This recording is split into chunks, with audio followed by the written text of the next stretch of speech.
Hey guys, welcome to साथ bye take. आपका अपना पाइथन चैनल। उम्मीद है आप सब खैरियत से होंगे। गाइस, जैसा कि हमने डिस्कस किया था अपने लास्ट सेशन में, और हम कई बार डिस्कस करते आ रहे हैं कि जो हम चैप्टर्स कर रहे हैं उनकी हम एक्सरसाइज चैप्टर जो एंड एक्सरसाइज हैं वो हम बिल्कुल लाजमी करेंगे। तो अब तक जो है हमने दो चैप्टर कंप्लीट कर चुके हैं। एक basic input output and having the input from the user keyboard, और एक हमने किया है decision structure and Boolean logic. तो आज हम जो है ये जो प्रोग्रामिंग एक्सरसाइजेज हैं, जो बेसिक कैलकुलेशन है, ये आज हम चैप्टर 1 की करी हैं, जो पीडीएफ मैंने आपसे शेयर करी है उसके एंड में आप देखेंगे कि आपको वहाँ पे ये क्वेश्चंस वहाँ पे मिलेंगे। तो आज हम इनको कंप्लीट सॉल्व करेंगे। बिल्कुल बेसिक हैं, बिल्कुल सिंपल हैं, और टोटल जो क्वेश्चंस हैं आज 14 हैं। तो होपफुली आज हम ये टोटल 14 क्वेश्चन इस वीडियो में कंप्लीट करेंगे। तो आज की वीडियो इंटरेस्टिंग होने वाली है बिकॉज आज हम कुछ ज़्यादा करेंगे और हम आज कुछ प्रैक्टिकल करेंगे। तो let's start with the first question. Okay, तो पहला है वो पर्सनल इन्फॉर्मेशन के ऊपर है। Write a program that displays the following information: your name, your address with city and zip, your telephone number, your college major. तो ये बिल्कुल बेसिक है। जैसा कि हमें पता है कि हम इनपुट जो है वो एक वेरिएबल असाइन करते हैं और उसमें हम स्ट्रिंग फॉर्मेट देते हैं विद सिंगल कोटेशन। आप यहाँ पे डबल कोटेशन भी यूज़ कर सकते हैं, नो इशू, आंसर वही आएगा। तो नेम हमने यहाँ पे अपना डिफाइन किया, Syed Saad Ali. Assigning a variable to complete residential address, ठीक है। तो हमने यहाँ पे अपना एड्रेस दिया, house number A123 block K gold star society Karachi. हमने यहाँ पे जो है असाइन किया सेल नंबर, क्योंकि हमसे सेल नंबर भी पूछा गया है ऊपर। तो हमने यहाँ पे सेल नंबर नंबर फॉर्मेट में तो लिखा है, लेकिन इसको एज अ स्ट्रिंग डोनेट किया क्योंकि हमने सिंगल कोटेशन के अंदर एंटर किया है, ठीक है। Assigning variable to college major, जो आपका जो कॉलेज था, जो हाई स्कूल था, वहाँ पे आपने मेजर क्या किया है। कोई डॉक्टर है, इंजीनियर है, कोई अकाउंटेंट है, तो वहाँ पे आपने एंटर करना है। सो या हैव रिटन मेजर इंजीनियरिंग। अब हमें सिंपल इसको प्रिंट करवाना है। So print my name is name, जो हमने ऊपर नेम एंटर किया है। एड्रेस एड्रेस हमारा पूरा एड्रेस आ जाएगा, सेल नंबर आ जाएगा, और हमारे जो एजुकेशन मेजर है, ठीक है। उसको एग्जीक्यूट करते हैं और हम देखेंगे यहाँ पे हमारे पास जो भी हमने इनपुट दिया था, जो भी हमने वेरिएबल असाइन किए थे, वो यहाँ पे प्रिंट हो गए हैं बड़े इजीली, ठीक है। ओके, ऑनवर्ड्स जो क्वेश्चन है वो उसमें थोड़ी कैलकुलेशन इन्वॉल्व है, और वो भी समझना ज़रूरी है क्योंकि हमने काफ़ी अच्छे तरीके से चैप्टर्स में समझा है। तो नंबर 2 जो है वो सेल्स प्रोडिक्शन है। A company has determined that its annual profit is typically 23% of total sale। एक कंपनी का जो सालाना मुनाफा है वो 23% है, 23% है।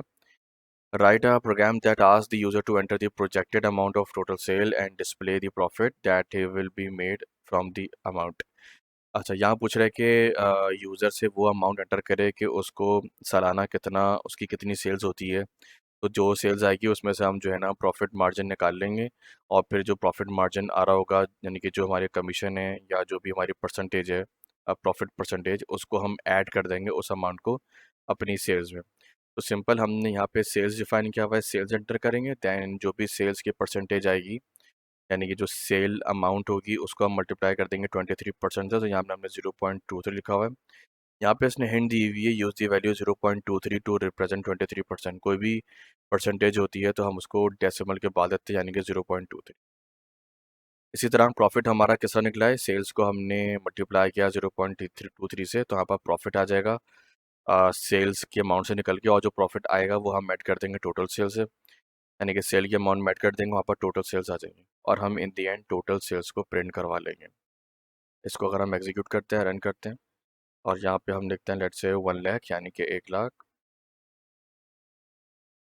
और हम देखेंगे कि हमने जब 23 से मल्टीप्लाई करा तो हमारे पास प्रॉफिट अमाउंट आई, ठीक है। हम यहाँ पे प्रॉफिट अमाउंट भी निकलवा सकते हैं, जो कि मेरे ख्याल से 23,000 आ रही है। प्रिंट प्रॉफिट करेंगे तो हम वो भी देख सकते हैं, ठीक है। तो हमने दोबारा किया 1 लाख, तो हमने देखा हमारे पास जो प्रॉफिट आ रहा है वो 23,000 आया, 23,000, और वो 23,000 हमारी टोटल सेल्स में यहाँ पे ऐड हो गया, यानी कि प्रॉफिट।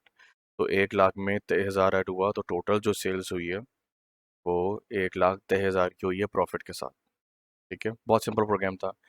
नंबर थर्ड प्रोग्राम है pounds to kilogram. Okay, conversion है, जैसे हम ग्राम्स और किलोग्राम में करते हैं, इसी तरह ये पाउंड्स टू किलोग्राम, यानी कि जो चीज़ पाउंड में, जैसे कि हम केक खरीदने जाते हैं, उसको अगर हम किलोग्राम में कन्वर्ट करें तो वहाँ पे हमारे पास एक रेशियो दिया हुआ है, यानी कि 1 पाउंड इज इक्वल टू 0.454, यानी कि तकरीबन आधा किलो है 1 पाउंड।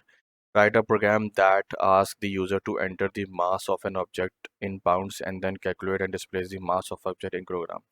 सिंपल है। एक एक एक एक ऑब्जेक्ट है जिसका हमें वेट यहाँ पे एंटर करना है पाउंड्स में, ठीक है, पाउंड में एंटर करेंगे। तो यहाँ पे क्या होगा कि जो केजी पर पाउंड है, यानी कि किलोग्राम में कन्वर्ट होगा, तो वहाँ पे हमने उसकी परसेंटेज दी हुई, रेशियो दिया हुआ है।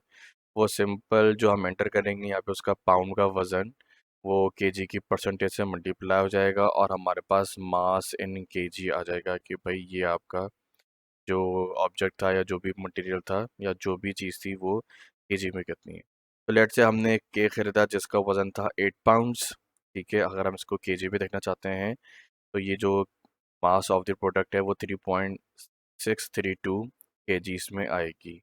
यानी कि अगर कोई 8 पाउंड का केक है तो वो उसका वज़न किलोग्राम में 3.632 होगा। तो ये भी बहुत सिंपल था। वेरिएबल यहाँ पे दिया हुआ है, जो वैल्यू दी हुई है 0.454, तो वहाँ पे हमने असाइन की हुई है।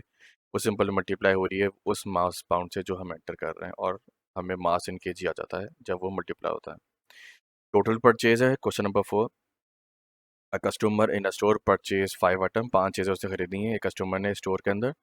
Write a program that ask for the price of each item than displays the subtotal of the sale, the amount of the sales tax and the total, assume that sales tax is 7%।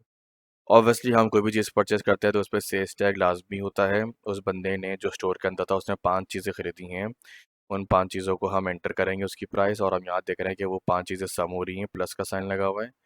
Total amount जो है सब total पे 7% tax लग रहा है, तो वो simple 0.07 से मल्टीप्लाई हो रहा है। तो ध्यान रखिए जब 7% आता है वो 0.07 होगा, अगर 10 होगा तो वो 0.10 होगा, ठीक है। तो 0.7 से हो रहा है मल्टीप्लाई। जब टोटल टैक्स निकल के आया तो हमने देखा कि टैक्स अमाउंट ये उसी तरह है जिस तरह हमने सेल्स निकाली, तो टैक्स अमाउंट जो है वो ऐड हो जाएगी इसमें, सब टोटल यानी कि इसमें ऐड हो जाएगी जितनी अमाउंट बन रही थी, सेल्स टैक्स की अमाउंट भी यहाँ पे जमा होगी। तो टोटल हमारे जो पैसे बनेंगे वो यहाँ पाएंगे। तो यहाँ पे वो अच्छे तरीके से दिखा रहा है कि सब टोटल अमाउंट कितनी है, टैक्स भी कितना है, और टोटल यानी कि तीनों को ब्रेकअप बना के दिखा रहा है, ठीक है। यहाँ पे तो यहाँ पे हम देख रहे हैं कि यहाँ पे एक ब्रैकेट नहीं लगा हुआ, और यहाँ पे हम ब्रैकेट लगा लेते हैं। ओके, तो हम एंटर करते हैं अमाउंट। हमने पहले आइटम खरीदा $50 का, दूसरा खरीदा 32 का, तीसरा खरीदा 15, फोर्थ खरीदा 100 का, फिफ्थ खरीदा 75 का। तो हमने देखा जो हमारे पास टोटल अमाउंट बनी $272 बनी। उस पर जो टैक्स लग रहा था, जो एप्लीकेबल टैक्स था वो 0.7% था। तो वो टोटल 272 पे ऐड हुआ, तो हमारे पास जो अमाउंट आई $19 आई। $19 वो ऐड हुई 272 में, तो टोटल जो अमाउंट बनी वो 291.04 है। तो आपने देखा बड़े अच्छे अंदाज में कितनी ज़बरदस्त कैलकुलेशन हुई है कि हम यहाँ पे सेल्स टैक्स भी निकाल रहे हैं, हमारे पास परसेंटेज भी दी हुई है। तो यानी कि हमारी अंडरस्टैंडिंग ये है कि जो हम मार्ट में जाते हैं वहाँ पे उनकी बैक एंड पे सब चीज़ें स्टोर होती हैं। वो सिर्फ आइटम की अमाउंट एंटर करते जाते हैं, और जब टोटल हो जाता है उस पर 7% का टैक्स लगा देते हैं। टैक्स अमाउंट निकल के आ जाती है मल्टीप्लाई होकर टोटल अमाउंट से जो हमारी आइटम्स की थी। फिर वो अमाउंट हम ऐड कर देते हैं सब टोटल में, ताकि हम टोटल सेल अमाउंट देखें कितनी है, कि व्हाट वी हैव टू पे, हमें कितना जमा करना है। तो ये हमारे पास इस तरह टोटल अमाउंट आ गई। क्वेश्चन नंबर 5 पे चलते हैं, डिस्टेंस ट्रेवल। हमने अपने फिजिक्स में और जितने भी हमारे साइंस के सब्जेक्ट हैं हमने वहाँ पे डिस्टेंस स्पीड इनटू टाइम का फॉर्मूला पढ़ा है। तो we have to calculate distance. हमारे पास स्पीड और टाइम होना ज़रूरी है ताकि हम उसको मल्टीप्लाई करें। Assuming there are no accident or delays, the distance that a car travel down the interstate can be calculated with the following formula। यहाँ पे assume किया जा रहा है कि कोई भी एक्सीडेंट नहीं है, कोई भी डिलेज नहीं है ट्रैफिक में, और एक कार है जिसने एक डिस्टेंस ट्रेवल किया हुआ है इंटर स्टेट। उसका टोटल बता रहे हैं कि a car is travelling at 70 miles per hour, 70 मील पर घंटा के हिसाब से चल रही है। Write a program what displays the following. The the distance the car will travel in 6 hour, यानी कि यहाँ पे हमें डिस्टेंस दिया हुआ है 70 माइल पर आवर, यानी 70 माइल की इस स्पीड से जा रही है पर घंटे के हिसाब से। और यहाँ पे हमें दिया हुआ है distance the car will travel in 6 hour, यानी कि 6 घंटे में कितना कवर करेगी। 7 घंटे में कितना डिस्टेंस कवर करेगी और 15 घंटे में।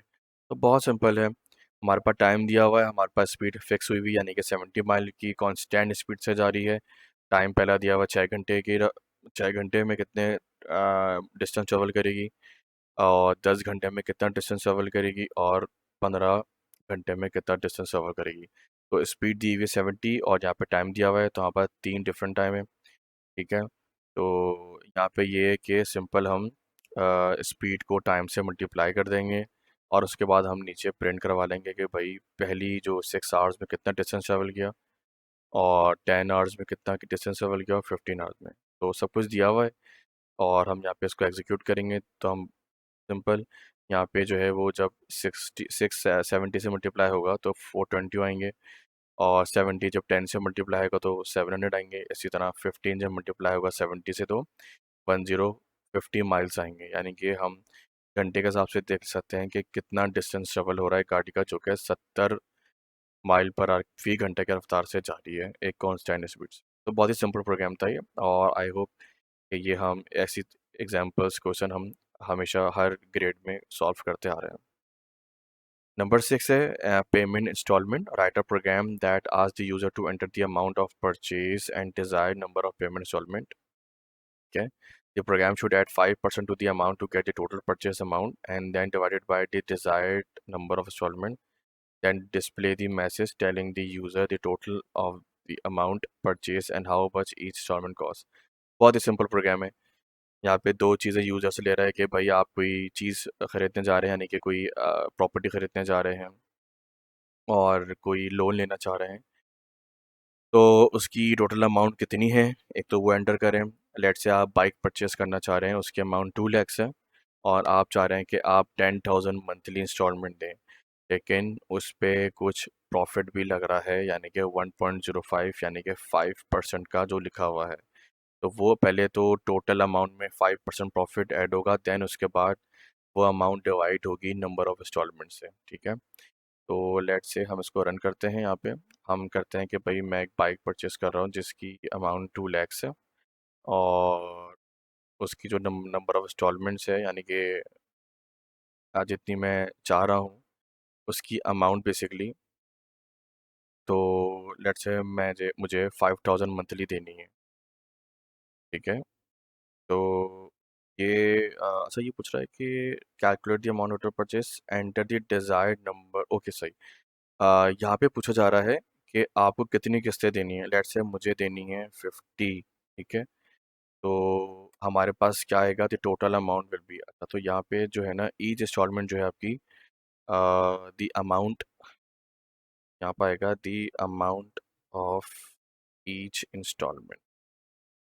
ठीक है, तो बेसिकली 2 lakhs की बाइक हम परचेज कर रहे हैं, और हम चाहते हैं कि मैं उसकी 50 इंस्टॉलमेंट, यानी कि मैं 50 किस्तें हूँ, यानी कि हर महीने जो किस्तें चल रही हैं तो वो 50 मंथ्स हो। ठीक है, अगर हर महीने के एंड पे दे रहा हूँ तो 50 इंस्टॉलमेंट्स मैं चाह रहा हूँ, तो उस पर जो प्रॉफिट अप्लाई हो रहा है, तो मेरे पास यहाँ पे 5% के हिसाब से जो अमाउंट बन रही है वो 2,10,000 बन रही है। और जब मैं 50 किस्तें दूंगा तो वो सिंपल टोटल परचेज जो है वो नंबर ऑफ इंस्टॉलमेंट से डिवाइड हो जाएगी। तो मेरे पास जो अमाउंट आ रही है, यानी कि जो मैं अमाउंट पे करूँगा ईच इंस्टॉलमेंट में, वो 4,200 रुपये या $4,200 वॉट एवर उसकी अमाउंट बनेगी।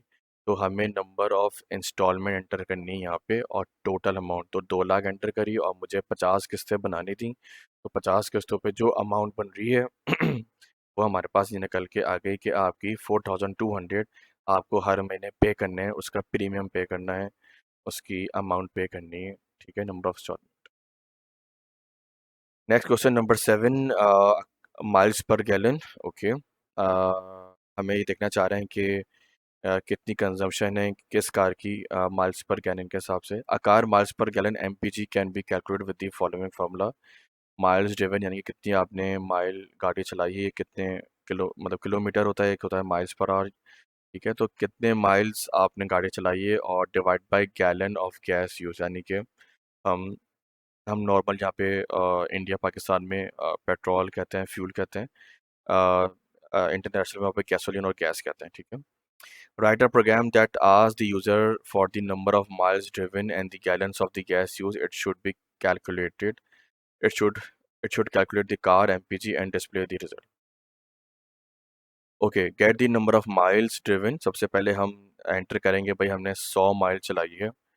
Gas used fluid, input the gallon of gas use, और हम एंटर करें भाई कितने गैलन हमने कंज्यूम करें, जितने हमने माइल्स कवर करे हैं या ट्रेवल करें। तो सिंपल क्या होगा, जो हमने माइल्स गाड़ी चलाई है, जितनी डिस्टेंस कवर किया है, वो डिवाइड हो जाएगा गैस यूज जो हमने कंजम्पशन करी है, तो हमारे पास एमपीजी आ जाएगा, यानी कि उसका जो रेशियो है कि आपने कितनी जो है ना माइल्स पर गैलन आपकी गाड़ी की कंजम्पशन क्या है, तो वो यहाँ पे आ जाएगी। सही सही है। तो इसको रन करते हैं और देखते हैं। लेट से मैंने चलाई 1500 माइल्स और मेरे पास जो गैसोलीन खर्च हुई है लेट से 12 गैलन्स। ठीक है। तो मेरी गाड़ी का जो एवरेज है वो माइल्स पर गैलन यानी कि 125 माइल्स, यानी कि 1 गैलन पे 125 माइल्स गई है जो डिस्टेंस ट्रेवल किया, यानी कि मेरा एवरेज आ गया गाड़ी का कि 1 गैलन पे मेरी गाड़ी 125 यानी कि 125 माइल्स कवर कर सकती है। और अगर मैं 12 डालूंगा गैलन तो वो 1500 माइल तक जाएगी। तो मेरे पास यहाँ पे मेरी गाड़ी का एवरेज रेशियो आ गया, यानी कि जो एवरेज कंजप्शन है एट एवरी माइल, तो वो ये कितनी आ रही है, 125 माइल्स चलेगी और 1 गैलन के ऊपर। ठीक है। तो सिंपल यहाँ पे बहुत ही सिंपल डिवीजन हो रही है। क्वेश्चन नंबर 8 है tip tax and total. Write a program that calculates the total amount of a meal purchase at a restaurant. ठीक है। एक अमाउंट कैलकुलेट करनी है, टोटल अमाउंट एक मील परचेज किया गया रेस्टोरेंट में। The program should ask the user to enter the charge for the food and the calculate amount of a 80% trip and 70% sale tax. Display each amount that okay. Display each amount that of these amount and the total. Simple ही जैसे हमारा पहला एक question आया था कि हमें total percentage निकाल ली है, उसका रेशियो बताना है, मतलब कितना रेशियो अप्लाई हो रहा है उसकी परसेंटेज या सेल्स का या कमीशन का, और उसकी अमाउंट कितनी बनती है उस परसेंटेज के हिसाब से। Then display each amount. तो प्राइस ऑफ अ मील हमें एंटर करना है, हमारा टोटल कितना बिल बना, उस पे मील पे जो है 0.8% क्या लग रहा है यहाँ पे, 18% है। तो यहाँ पे जो है ना, यहाँ पे टिप है 18%, यानी कि 0.18। और tax price meal that is 0.77%। Total amount क्या है, प्राइस मील में हम ऐड कर देंगे टिप और टैक्स जो कि यहाँ पे हमने निकाली है मील की प्राइस से मल्टीप्लाई करके, और हमें यहाँ पे उन सब का ब्रेकअप बना के दे देगा कि टिप 18% के हिसाब से कितनी बन रही है। तो लेट्स रन एंड चेक।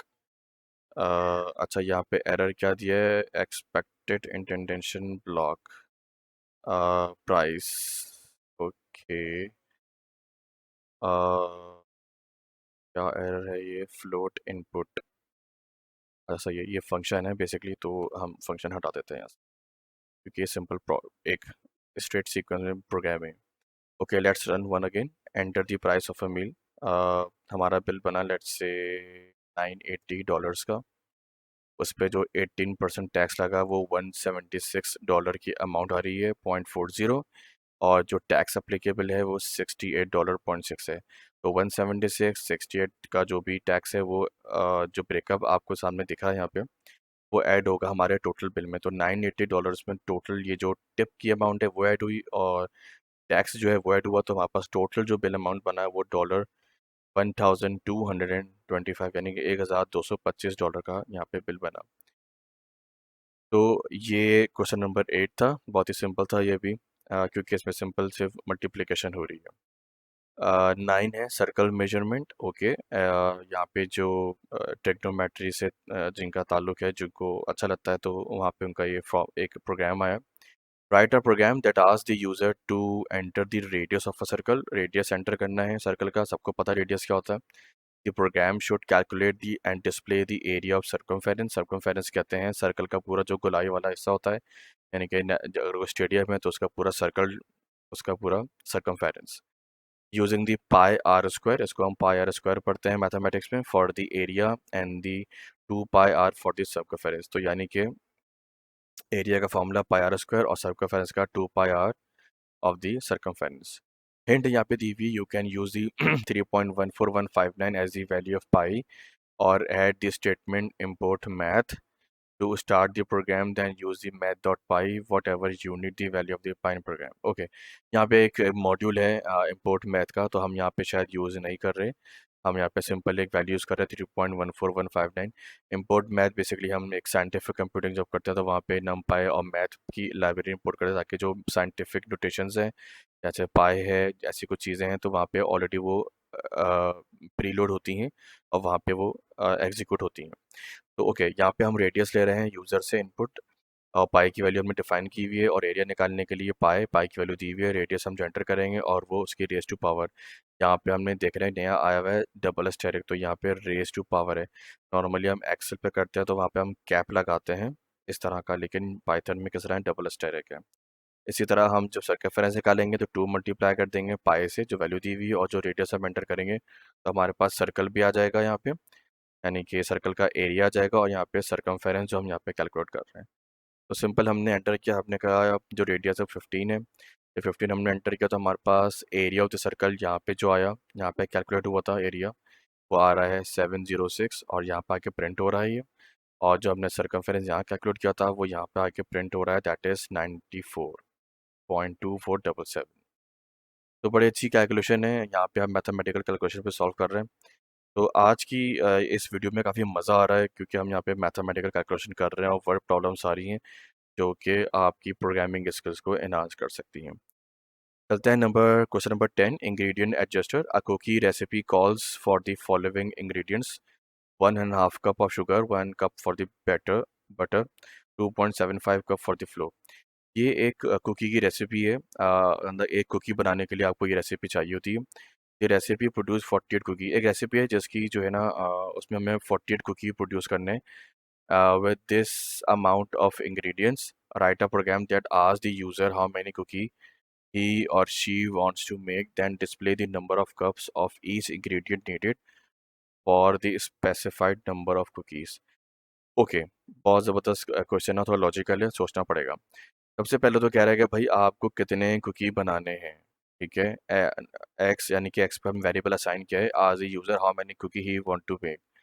जो भी हम कुकी लेंगे सबको तो पहले ये ना, यानी कि एक कुकी की प्राइसिंग, एक कुकी की कॉस्टिंग, या एक कुकी की जो इंग्रेडिएंट्स है उस पे लेकर आएगा, ठीक है। तो हुआ क्या कि हमें जो है 48 कुकी की जो रेसिपी यहाँ पे दी हुई थी कि हमें कितना चाहिए। तो 48 को हमने जब डिवाइड किया तो हमारे पास यहाँ पे रेशियो आ जाएगा कि हम, यानी कि जो सिंगल कुकी है उसका जो रेशियो वो कितना आ रहा है। तो आप देख रहे हैं कि हमने अभी 1.5 को डिवाइड कर दिया 48 कुकी से, 1 को डिवाइड कर दिया, यानी जो बटर था 48 से, फ्लोर को 2.7 को डिवाइड कर दिया 48 से। तो calculate the number of cups each ingredient for one cookies. तो एक कुकी की यहाँ पे हमारे पास परसेंटेज आ जाएगी, क्योंकि उसको कितनी रिक्वायर्ड थी एक कुकी बनने के लिए, कितने इंग्रेडिएंट्स जरूरी थे, तो उसके यहाँ पे रेशियो परसेंटेज आ जाएगा। Now calculate the number of each cup and ingredients for specified number of cookies. अब हमें जितने चाहिए थे ना एक्स, तो हम आगे कोई भी नंबर दें, 90 दे, 100 दे, तो हमारे पास एक कुकी की तो रेशियो आ गया कि शुगर कितनी चाहिए, एक कुकी का बटर आ गया कितना परसेंटेज लगता है उसमें, एक कुकी का फ्लोर आ गया, ठीक है, कितना उसमें परसेंटेज लग रहा है। तो 48 इसलिए क्योंकि ये ऊपर रेसिपी 48 कुकीज़ की दी हुई थी, इस वजह से। तो जब ये आएगा तो हम मल्टीप्लाई कर देंगे अपने कुकी से, हमारे पास यहाँ पे जो आ रहा है शुगर एक्स, यहाँ पे सब प्रिंट हो जाएगा कि हमें कितनी ज़रूरत है। तो हमें बनाने हैं लेट्स से 90 कुकीज़, अच्छा 903 कुकीज़ है, इसको दोबारा रन करते हैं, 90 लिख देते हैं।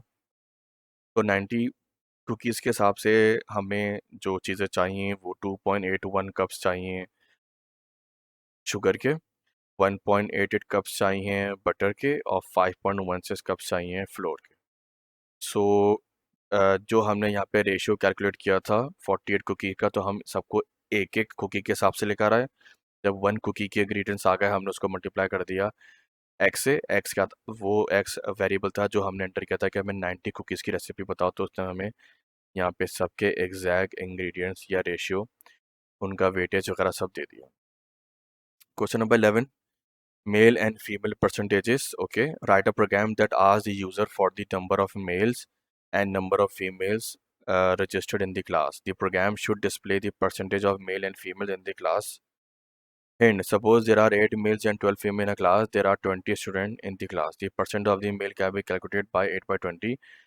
0.4 और 40% ये percent of females can be calculate. बिल्कुल ईजी, हम लोग परसेंटेज निकालने का बिल्कुल आसान फॉर्मूला है कि जो भी टोटल हमारे पास होता है हम उसको डिवाइड कर देते हैं नंबर ऑफ आइटम से या एलिमेंट से। तो यहाँ पे हिंट भी दी हुई है, ये हमें जो मैथमेटिक्स के चैंपियन हैं, जो काफ़ी अच्छी इनकी मैथमेटिक्स से लॉजिक्स क्लियर है to how to calculate the percentage, तो उनके लिए बहुत ईजी है समझना।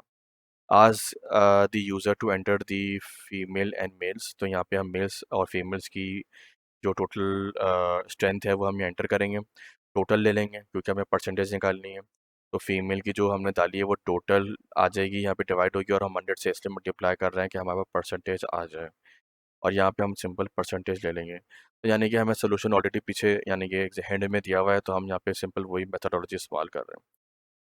तो एक क्लास में जो फीमेल्स हैं लेट्स से 15 हैं और स्ट्रेंथ जो बॉयज़ की है वो 26 ले लेते हैं, तो हमारे पास सिंपल जो परसेंटेज आ रही है वो फीमेल्स की जो क्लास में वो 37 है और जो मेल हैं उनकी 63 है। तो 63 और 70, 37 और 63 को जब आप सम करेंगे तो 100 होगा, क्योंकि हमने जो है वो टोटल से डिवाइड किया और हम उसको 100 से मल्टीप्लाई कर रहे हैं ताकि ये हमारे पास टोटल परसेंटेज आता है। तो बहुत ही सिंपल क्वेश्चन था।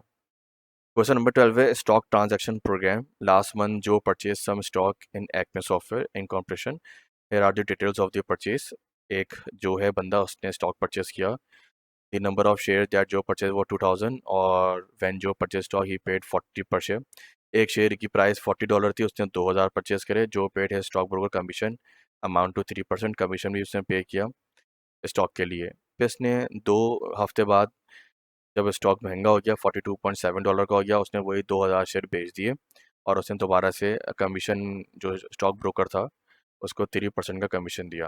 लेकिन यहाँ पे एक चीज़ जो दोनों में डिफरेंस आ रही है वो हम देख रहे हैं कि शेयर की प्राइस बढ़ गई, यानी कि $40 से 42.75 आ गई। उसने 2000 उसकी क्वांटिटी सेम रही, शेयर परचेज की और सेलिंग की, और परसेंटेज जो कमीशन था ब्रोकर का वो भी सेम रहा 3%। तो यहाँ पे कह रहा है write a program that displayed the following amount जो पेड फॉर द स्टॉक, कितना स्टॉक का उसने पे किया शुरू में, द अमाउंट ऑफ कमीशन जो paid to the broker when he bought, 3% के हिसाब से वो परसेंटेज मांग रहे हैं, द अमाउंट विच जो स्टॉक सोल्ड वो अमाउंट जिसने स्टॉक बेचा, द अमाउंट कमीशन जो paid for the broker he sold दी, यानी कि सेम चीज़ जब बेचा तो कितना उसने परसेंटेज दिया सेल अमाउंट में। Display the amount of money that जो had left when he sold the stock and paid his broker both time. If this amount is positive, then Joe made a profit. If the amount is negative, Joe lost the money. बिल्कुल हमें understanding आ रही है कि हमने profit कमाया क्योंकि हमने सस्ता खरीदा था $40 में और 2 महीने बाद 42.75 का बेचा, तो महंगा बेचा और हमें प्रॉफिट होगा।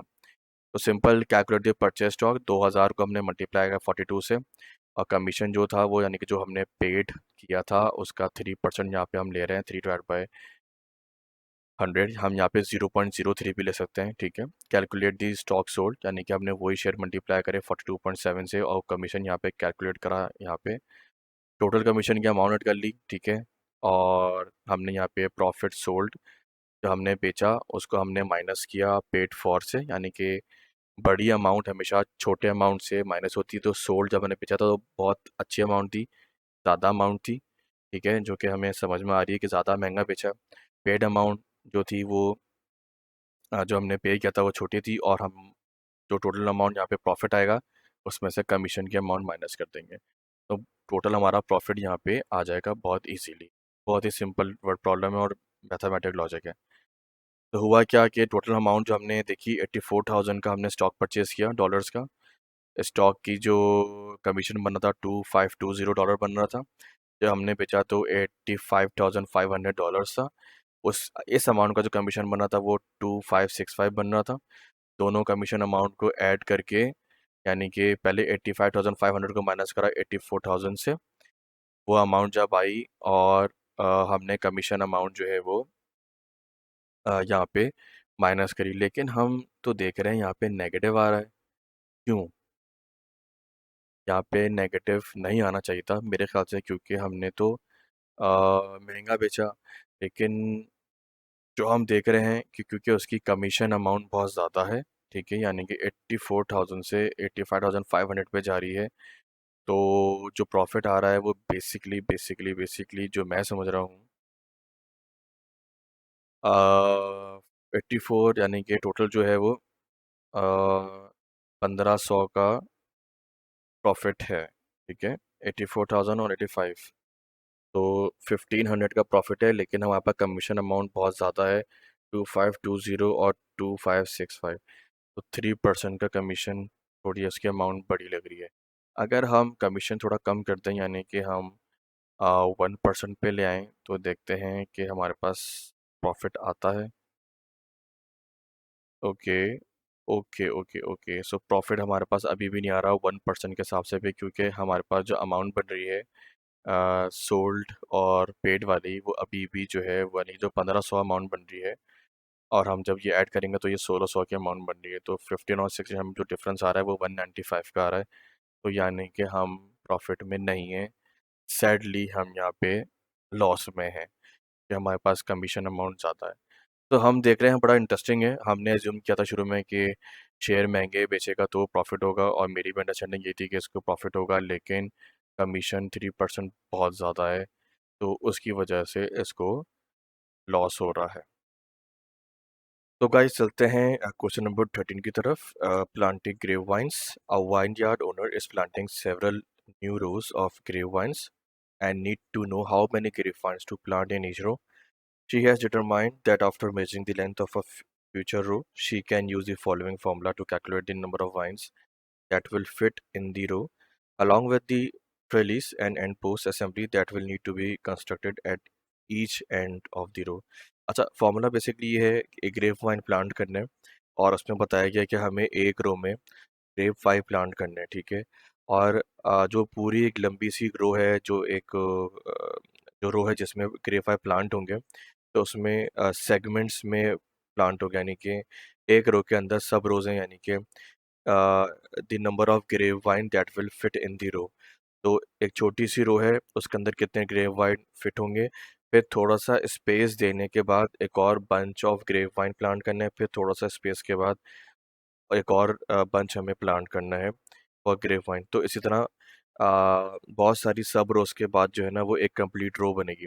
तो ये लोग यहाँ पे कह रहे हैं कि कितने बड़ी रो होनी चाहिए, उसके अंदर कितनी सब रोज आएंगी, यानी कितनी लेंथ की रो होगी, और कितनी उसका जो सब रोज है उसकी एक्चुअल लेंथ कितनी होगी, और जो स्पेस होगा उसके दरमियान दूसरी रो के दरमियान वो कितना होगा, ठीक है।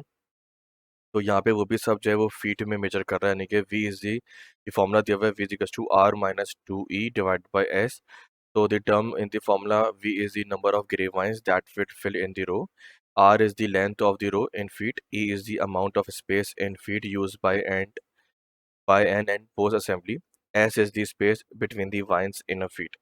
Write a program that makes the calculation for the vineyard owner. The program should ask the user to input the following: the length of the row in feet, एक रो की लेंथ फीट के अंदर, the amount of space used by end post assembly in feet, यानी कि दूसरी रो जब start होगी तो उसके दरमियान जो फासला होगा वो कितना होगा, उसका भी आपको फीट में लिखना है। The amount of space between the vines in a feet, और जो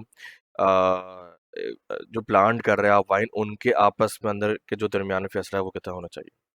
once the input data has been entered, the program should calculate the display and number of grapevine will fit in the row, यानी कि जब आप data enter कर देंगे, जो भी लेंथ ऑफ द रो पूछ रहे हैं, स्पेस फॉर असेंबली पूछ रहे हैं, या स्पेस बिटवीन दी वाइन, जो फार्मूला ऊपर लिखा है एग्जैक्टली ये वही फार्मूला है। अगर आप देखेंगे, length row minus 2 multiply by space for assembly and whole divided by space between the vines. तो हम इसको रन करेंगे और चेक करेंगे। लेट से लेंथ ऑफ रो हम रखना चाहते हैं, लेट से जो कंप्लीट रो है उसकी लेंथ रख लें, लेट से 50, और enter the amount of space use by and pose assembly, यानी कि एक रो के दरमियान जो अगला जो डिस्टेंस है वो हम थोड़ा कम रख लेते हैं, लेट से 0.5 फीट, यानी कि आधा फीट 6 इंच, और enter the amount of space between the vines in feet, और इसको हम रख लेते हैं लेट से 2 फीट, राइट। तो हमारे पास जो आंसर आया, the number of grapevines that will fit in the row, that is 24, यानी कि एक रो के अंदर आप 2 डजन्स यानी कि 24 ग्रेव वाइन्स जो है वो प्लान कर सकते हैं उसके अंदर, ठीक है। तो यानी कि हमने एंटर किया लेंथ ऑफ द रो, पूरी एक रो की जो पूरी कंबाइन थी 50 फीट थी, और जो स्पेस यूज़ हो रही है एंड पुट असेंबली एंड उसमें 0.56 फीट का डिस्टेंस रखा। Enter the amount of space between the vines in feet, वो हमने 2 फीट रखा। और जो हमारे पास टोटल जो हमारे पास नंबर आए, the number of grapevines that will fit in the row, वो हमारे पास टोटल 24 आए हैं। यानी कि हमें एक रो के अंदर 2 डजन यानी कि 24 ग्रेफाइंस जो है वो प्लांट करते हैं। राइट, तो बहुत सिंपल था ये भी।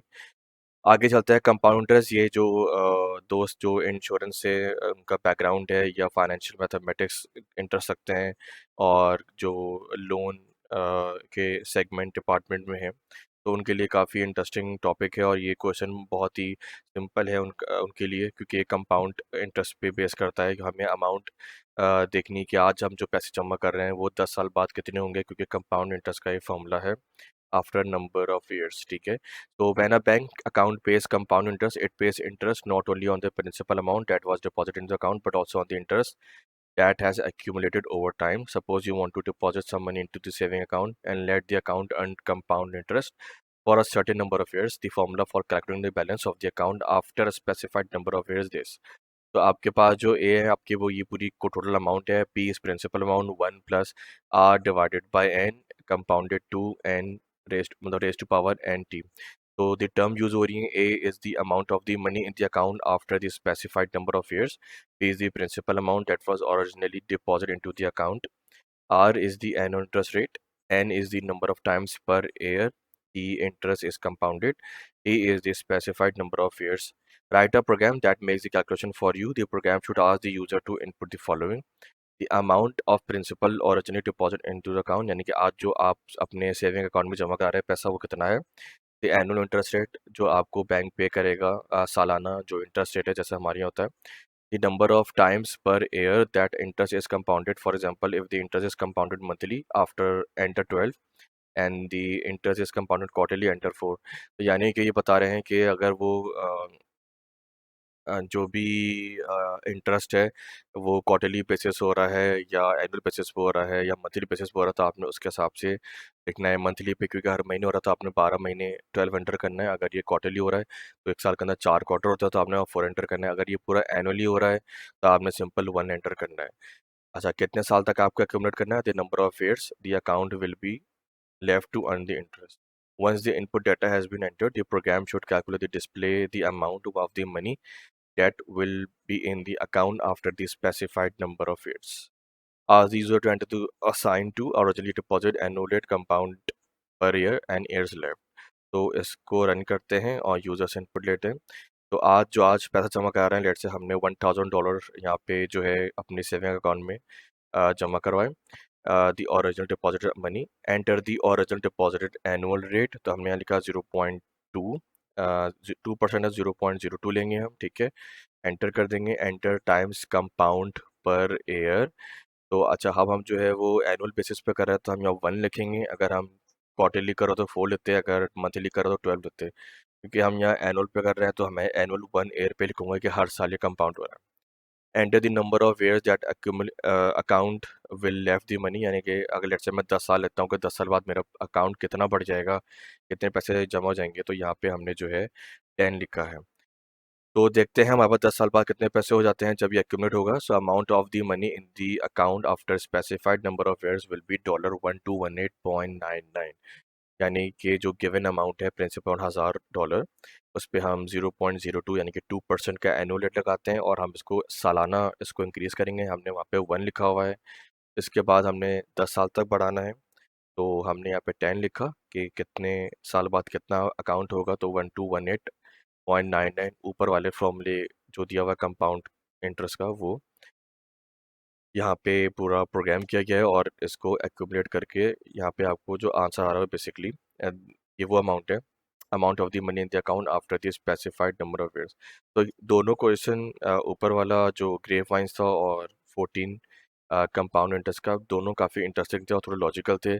और इनका जो ये है कि हमने ये इस टाइप के क्वेश्चन वर्ड प्रॉब्लम और फाइनेंशियल मैथमेटिक्स के जो है वो इस क्वेश्चन हमने काफ़ी फ्रिक्वेंट करे हुए हैं अपने एजुकेशन में, बैचलर्स वगैरह।